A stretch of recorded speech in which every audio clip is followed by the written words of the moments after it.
श्री श्याम। आज हम सुनेंगे मंगलवार व्रत कथा।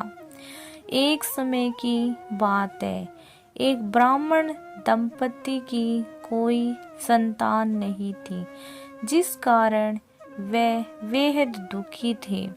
एक समय ब्राह्मण वन में हनुमान जी की पूजा के लिए गया।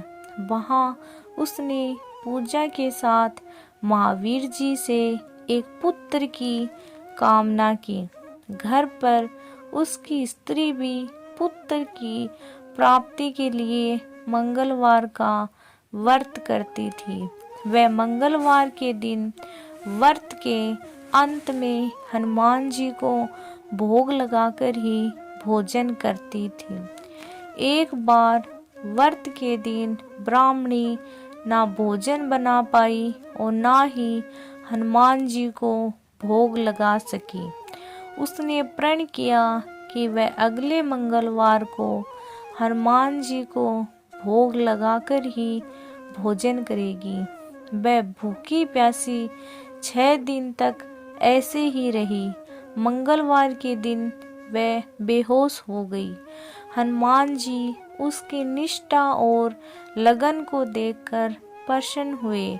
उन्होंने आशीर्वाद स्वरूप ब्राह्मणी को एक पुत्र दिया और कहा कि ये तुम्हारी बहुत सेवा करेगा।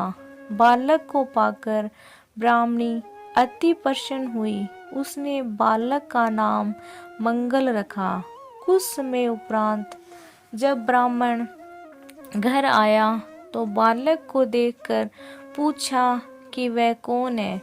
पत्नी बोली कि मंगलवार व्रत से प्रसन्न होकर हनुमान जी ने उसे ये बालक दिए है।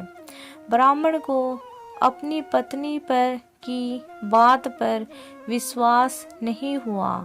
एक दिन मौका देख ब्राह्मण ने बालक को कुएं में गिरा दिया। घर पर लौटने पर ब्राह्मणी ने पूछा कि मंगल कहाँ है। तभी पीछे से मंगल मुस्कुराकर आ गया। उसे वापस देखकर ब्राह्मण आश्चर्यचकित रह गया।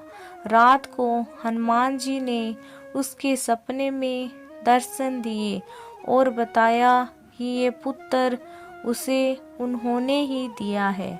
ब्राह्मण सत्य जानकर बहुत खुश हुआ। इसके बाद ब्राह्मण दंपति प्रत्येक मंगलवार को व्रत रखने लगे। जो मनुष्य मंगलवार व्रत कथा को पढ़ता या सुनता है और नियम से व्रत रखता है, उसे हनुमान जी की कृपा से सब कष्ट दूर होकर सब सुख प्राप्त होते हैं। बोलो हनुमान जी महाराज की जय हो।